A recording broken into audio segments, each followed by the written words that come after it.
एखादा नवीन पक्ष जेव्हा वाढतो तेव्हा आम्ही त्याचा पूर्ण अभ्यास केलाच पाहिजे की कारण काय असेल. अनेक ठिकाणी कधी कधी होतं कॉम्बिनेशन्समुळे मतं पडतात. असेही अनेक ठिकाणी झाले की हे चिन्ह असल्यामुळे ह्यांनी ही मतं घेतली म्हणून ही सीट पडली.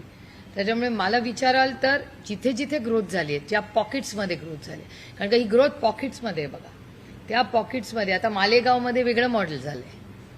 मग मालेगाव आणि मुंबईमध्ये काय फरक आहे. मग ह्या चिन्हाला, कुठल्याही चिन्हाला मुंबईत मतं पडतात जास्त, पण मालेगावमध्ये कमी पडतात, संभाजीनगर. त्यामुळे ह्या सगळ्याचा मला विचारतं एक खूप डीप अभ्यासच आम्ही केला पाहिजे.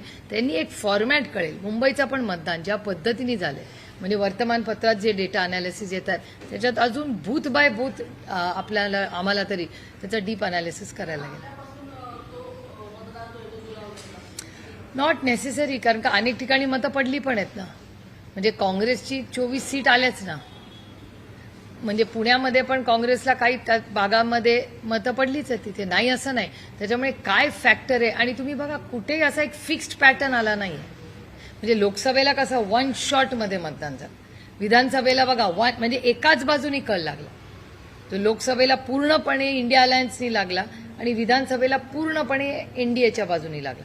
इथे सगळं मिक्स्ड आहे. म्हणजे त्या मानाने मग उद्धवजींचे जेवढा पक्ष फोडला त्या मानाने उद्धवजींचा परफॉर्मन्स आउटस्टँडिंग आहे. मुंबईत महापौर बसला नसेल पण संघटना जागेवर आहे. 60 नगरसेवक जाणं इट्स नॉट अ जोक. आणि 60 नगरसेवक तगडे जाऊन इतक्या वर्षांनी सत्ता नसताना त्या संघटनेच्या जोरावर यांनी जे नवीन मॉडेल ह्यावेळेस शिवसेनेने केलं की ज्या पद्धतीने ते प्रत्येक शाखेमध्ये फिरले, शाखा त्या सगळ्यांनी मिळून कव्हर केल्या. कदाचित त्याचा तो इम्पॅक्ट असू शकतो. म्हणजे मी जेव्हा लांबून बघते मी विचार करते की आर्टिकल्स काय येत आहेत, डेटा काय येतोय, काय काय त्यांनी केलं. कारण का त्या म्हणजे मी तुम्हाला सांगते की त्यांचा रिझल्ट ज्या पद्धतीने सामदाम दंडभेद सगळंच त्यांच्या विरोधात यंत्रणा होत्या, त्या यंत्रणेवर मात करून एवढं नुकसान करून एवढा चांगला परफॉर्मन्स होणं खूप मोठी गोष्ट आहे शिवसेनेसाठी.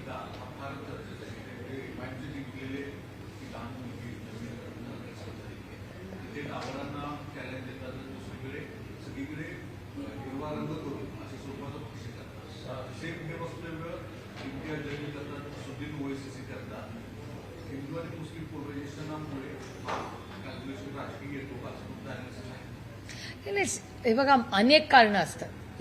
कुठल्या इलेक्शनला एक कारण कधीच नसतं. मग म्हणून मी म्हणते की आम्ही आत्मचिंतन केलं पाहिजे की आम्ही कुठे कमी पडलो. त्याच्यामुळे आमचा तो पूर्ण अनालिसिस केल्याशिवाय, आणि नुसतं असं पॉकेटमध्ये नाही, पहिलं लार्जर पिक्चर मग बूथ बाय बूथ. म्हणजे आम्ही प्लस किंवा मायनस दोन्ही बूथ बाय बूथ कुठे झालो. म्हणजे मी माझ्या लोकसभा मतदारसंघाचा नेहमी तसा अनालिसिस करतो. प्लस झालो चला ठीक आहे ह्याचा नंतर करू, पण बूथ बाय बूथ काय कारण आहे मायनस असण्याचं. मग त्या आणि कधी कधी अनेक वेळा 2-2 बूथांवर वेगळी कारणं असू शकतात, काही अगदी लोकलाइज्ड पण कारणं असू शकतात. त्यामुळे त्याचा पूर्ण अभ्यास केल्याशिवाय. आणि बघा ना, it's not one size fits all. असं नाही ना वन वे झालंय. खूप वेगळे वेगळे मॉडेल्स प्रत्येक शहरात प्रत्येक जागेमध्ये झाले. त्यामुळे ते आता आम्हाला त्याचा लोकलाइज करून अभ्यास करावा लागेल की काय नक्की कमी, कुठे आम्ही कमी पडलो.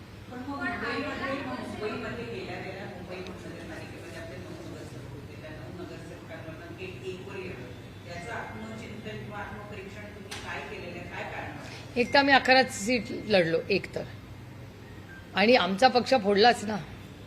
आमचे सगळे आमदार खासदार सगळंच सामदाम दंडभेद सगळंच घेऊन गेले ना. आम्हाला फार चिन्हापासून सगळं नवीन करायला लागलं होतं. त्यामुळे तसं बघायला लागलं तर आमचं हे 2.5 वर्षाचंच सगळं चाललंय जे चाललंय. आम्ही महाराष्ट्राच्या लोकांचे आम्ही किती आभार मानले तरी कमी आहे की पहिल्या शॉटमध्येच आमचे 8 खासदार निवडून आले. ते आमचं भाग्य आणि लोकांचा आमच्यावरचा विश्वास तेव्हाचा की. आणि फॉर्च्युनेटली आज पार्लमेंटचा डेटा काढला तर आमचे सगळे निवडून आलेले. मी नाही, 7 जणांचं मी बोलते, 7 जणांचा पार्लमेंटरी परफॉर्मन्स आज जर तुम्ही 2.5 वर्षाचा काढला तर they are one of the top performance.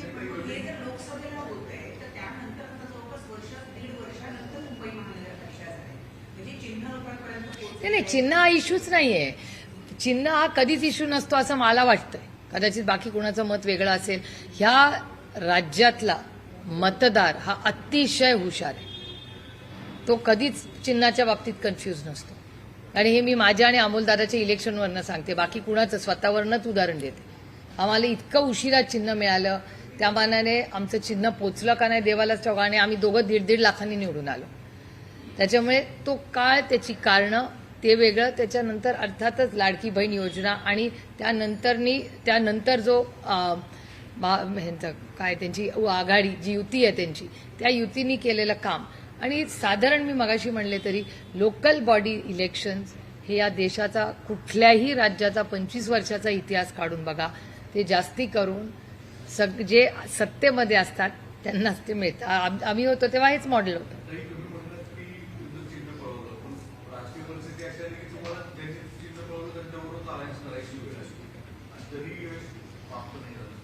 म्हणूनच आता नाही, ह्यावेळेस आम्हाला आधार करायला गेला. आता काँग्रेसबरोबर पण आमचं झालंच आहे ना तसं. आम्ही आणि काँग्रेस ताकदीने एकामेकाच्या विरोधात 98ला जेव्हा पवार साहेबांना पक्षातून काढलं तेव्हा ताकदीने आम्ही लढलोच नाही एकामेकाच्या विरोधात. त्याच्यानंतर 15 वर्ष महाराष्ट्रामध्ये आणि 10 वर्ष केंद्रात अतिशय सुखाने संसार केला आम्ही. एनडीए आपलं UPA 1 and 2 आणि महाराष्ट्रात 15 वर्ष सलग सरकार आलं.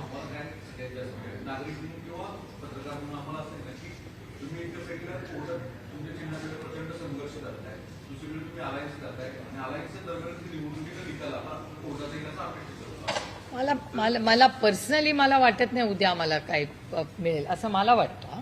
हे माझं चुकीचंही असेल अनालिसिस, पण सबज्युटिस मॅटर्सवर मी बोलत नाही जास्त करून, कारण का ते योग्य नाही मी बोलणं. पण उद्याच काही रिझल्ट लागेल एक तर असं मला काही वाटत नाही.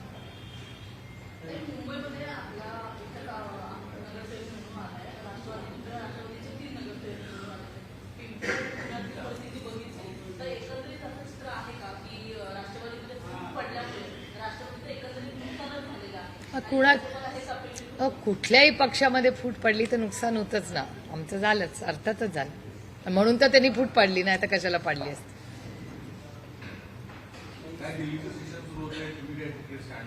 नाही, budget this is the most important. सगळ्यात मोठं आणि महत्वाचं सेशन हेच असतं ना, बजेट सेशन हे. आणि दुसरा भाग, कारण का बजेट पास होईल तेव्हा तर सगळे पगार वगैरे देशातले होतात. त्यामुळे ह्या बजेटमध्ये खूप मोठ्या अपेक्षा आहेत. याचं कारण असं जिओ पॉलिटिक्स. आणि आता भारत सरकारने, म्हणजे मी अनेक वेळाही म्हणलेले, मी निर्मलाजींनाही विनंती केली होती की माननीय प्रधानमंत्र्यांनी एक स्पेशल सेशन फक्त जिओ पॉलिटिक्स आणि त्याचा आपल्या इकॉनॉमीवर होणारा इम्पॅक्ट आणि टॅरिफ्स. अजून बघा, टॅरिफ्सवर कुठलाच निर्णय झालेला नाही. आणि चिंता अशी आहे की ॲग्रिकल्चर प्रोडक्ट्सबद्दल काय स्टँड असणार आहे. त्यामुळे तुम्ही बघा, मध्ये अनेक वेळा आता अश्विनी वैष्णवजी पण अमेरिकेला जाऊन आले टॅरिफच्या इश्यूसाठी. त्यामुळे कॉमर्स मिनिस्ट्री असेल, त्याच्यानंतर अश्विनी वैष्णवजींना परत पाठवलं. प्लस आपले बायलॅटरल्स तर चालूच आहेत त्यांच्याबरोबर MEAच्या थ्रू. त्याच्यामुळे हा इश्यू खूप कॉम्प्लेक्स होणार आहे आणि पुढे आपल्या इकॉनॉमीला तो कसा इम्पॅक्ट करेल हे कोणालाच माहिती नाही. Markets are very unpredictable.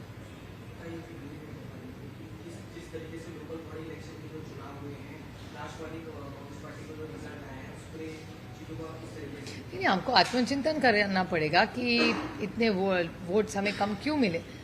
हमको we have to go back to the drawing board. फिर से शुरुआत करनी पड़ेगी कि आगे कैसे जाना है, कहाँ हम कम पड़े, क्या कारण है.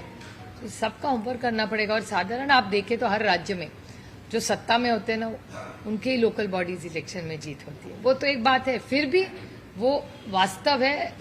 लेकिन फिर भी हमको वापस ड्राइंग बोर्ड पे जाके आत्मचिंतन करना पड़ेगा कि ऐसे क्यों हुआ.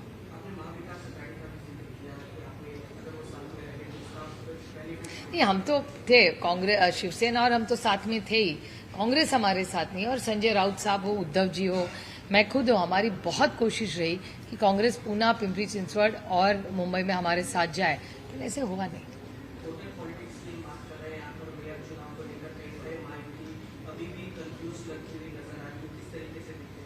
नहीं, बाकी उनकी महायुति भी कंफ्यूज है ना, हम थोड़ी कंफ्यूज है. वो भी कम कंफ्यूज है, इतने सत्ता में है फिर भी वो भी कंफ्यूज ही है ना. महाराष्ट्र का हर पार्टी कंफ्यूज है, हर अलायंस कंफ्यूज है पार्टी से ज्यादा.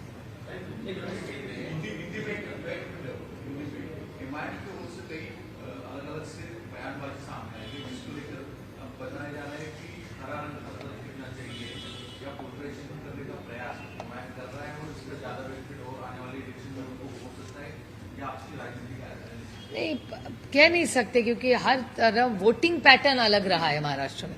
ऐसे वन साइज फिट्स ऑल नहीं हुआ है। जैसे लोकसभा में वन वे वोटिंग हुआ और विधानसभा में वन वे वोटिंग हुआ, कॉरपोरेशन में हर एरिया में अलग अलग मॉडल्स आ रहे हैं। तो मेरे ख्याल से एक 10-15 दिन में पूरा उसका एनालिसिस करके देखना पड़ेगा कि ये ऐसे डिसरप्शंस क्यों हैं। हर जगह स्टैंडर्डाइज वोटिंग नहीं हुआ है महाराष्ट्र में। प्रधानमंत्री ने कहा है, जब मुंबई एमपी के रिजल्ट आया तब उन्होंने आसाम में कहा कि लोगों ने बीजेपी को पसंद किया है। 29 राज्यों में से 25 राज्य ऐसे हैं जहाँ पर बीजेपी को पसंद किया है। 90% लोग जो है उससे ज्यादा लोग बीजेपी को पसंद कर रहे हैं। कैसे देख रहे हैं उनके इस बयान को? और कि देश के प्रधानमंत्री है, उनको बोलने का अधिकार है, लेकिन इस देश में 50% से ज्यादा वोटिंग ही नहीं होता। तो 50% लोग तो वोट ही नहीं कर रहे इस देश में। उसमें से 30% या 20-25% उनको वोटिंग करते हैं। तो उस हिसाब से अगर गिनती करो तो 25-30 70% का लोगों का तो ओपिनियन ही नहीं है। और इस बार आपने देखा है नोटा कितना चला है। नोटा मतलब वो नोटा नहीं, वो तो आपने टीवी पे दिखाया, वो दूसरा वाला नोटा बटन दबाने वाला, वो बहुत चला है। ऐसा डेटा दिखा रहा है भारत सरकार, महाराष्ट्र सरकार का। कोल्हापूरमध्ये भाजपची बैठक झाली, निवडणुकी संदर्भातल्या उमेदवारांची बोलाचाली होती. त्या बैठकीला थेट समोरची कारगिलची उपस्थिती होती. चंद्रकांत पाटलांनी असं म्हटलं त्यांचा फक्त प्रवेशाचा मुहूर्तच बाकी आहे. मी तुमच्या चॅनलवर पाहिली ती बातमी. त्यांनी चिन्ह काढून काहीच म्हणजे त्यांचं फक्त नाव लिहिलंय, हे मी तुमच्या चॅनलवर पाहिली ती बातमी. मला खरं 2-4 दिवसात त्या इलेक्शनच्या धावपळीत मला वेळ नाही झाला, पण मी जरूर समरजित घाटगेंना विचारेन की काय नवीन त्यांचा काय नवीन प्रस्ताव आहे, पोझिशन काय आहे, हे मी जरूर विचारेन. पण तुमच्या चॅनलवर मी पाहिली ती बातमी. यूएई के प्रेसिडेंट 3 घंटे के लिए यानी मीडिया में मुलाकात को कैसे देख रहे हैं? पता नहीं, पर मिश्री जी का स्टेटमेंट आया हुआ है। जियो पॉलिटिक्स में बहुत बदलाव रोज हो रहे हैं, तो मेरे ख्याल से जब हम दिल्ली जाएंगे तो पता चलेगा और मांगेंगे जरूर एक ब्रीफिंग भारत सरकार से कि जियो पॉलिटिकली क्या स्टैंड रहा है। भले टैरिफ्स हो या अपने चाइना के साथ हमारे नए रिश्ते हो, सब में पूछना पड़ेगा। और कल के विजिट का मिश्री जी का स्टेटमेंट भी आप ही के चैनल पे मैंने देखा। मेरे ख्याल से जब तक हम दिल्ली नहीं जाते और एमईए ब्रीफिंग नहीं करती, तब तक पता नहीं चलेगा एग्जैक्टली क्या हुआ है। एक तो बहुत सारी उम्मीदें है, नहीं पता नहीं, अभी कह नहीं सकते ना, क्योंकि भारत सरकार का स्टैंड ही क्लियर नहीं आ रहा है। भारत सरकार का टैरिफ पे कॉमर्स मिनिस्ट्री ने क्या स्टैंड लिया है, या उसके बाद जब कॉमर्स मिनिस्टर दिल्ली जाके आए, अमेरिका जाके आए, उसके बाद अश्विनी वैष्णव जी भी गए।